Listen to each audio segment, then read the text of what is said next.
Xitoy uchun og'ir ijtimoiy masalalardan biri ochliq masalasini qanday hal qilish bo'lib kelayotganligi ma'lum.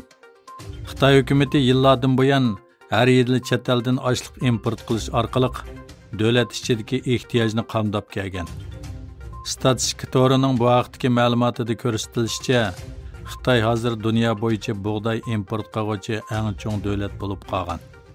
2022 yilning o'zida Xitoy import qilgan ochliqning miqdori 53 million tonnadan oshib ketgan.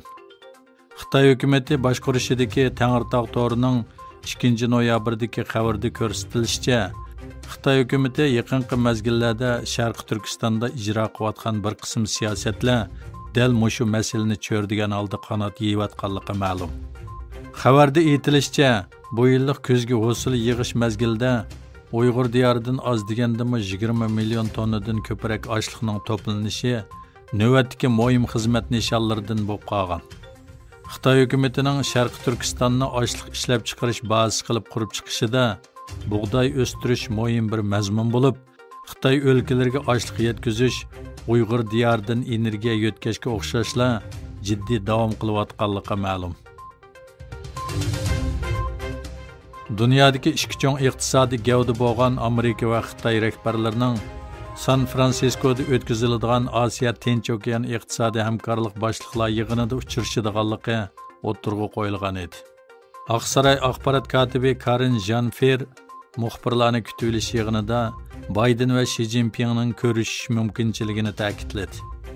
Xalqaro taratqularning Xitoy axborot organlari va Tashqi ishlar ministerligining bayonlari orqali ilgari surishicha, Xitoy hukumatı Amerika prezidenti Joe Bidenning Tayvanni qo'llashdan voz kechishini, Xitoyga qartilgan texnika importiga bo'lgan cheklimani bekor qilishni kelarki oydagi Bayden bilan Xi Jinping uchrashishining sharti qilgan.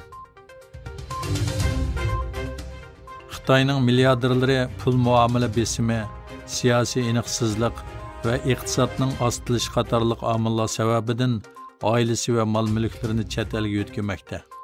Egilishicha, Xitoy boylari uzundan buyon pulni chet elga yo'tkazishning yo'llarini izlamoqda. Xitoyda shaxslarning har yili faqat $50 ming davlat sirtiga yo'tkishiga ruxsat qilinadi. Ammo boylarning erkin mablag' hukmronlik qiladigan Hong Kongdagi pul almashtirish orqali yoki naqd pulni chet eldagi korxonalarga yo'tkazish orqali bo'lsin, pullarni yo'tkazishning bir qator rasmiy va berasmiy usullari bor ekan.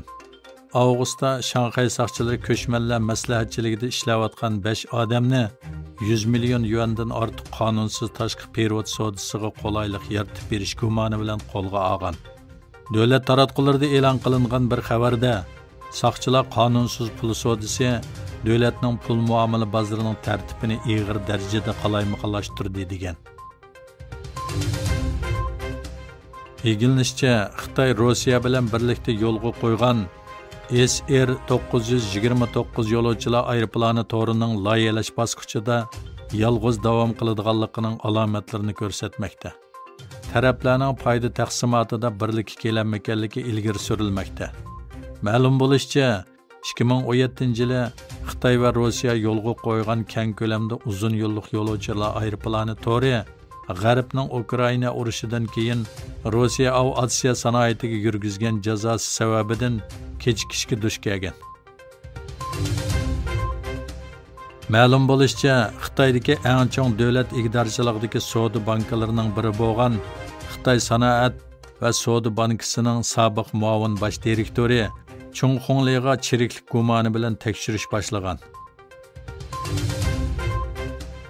Amerika dengiz armiyasi OHIO darajalik yadro suvosti paraxotining O'rta Sharqqa yetib kelganligini xabar qildi.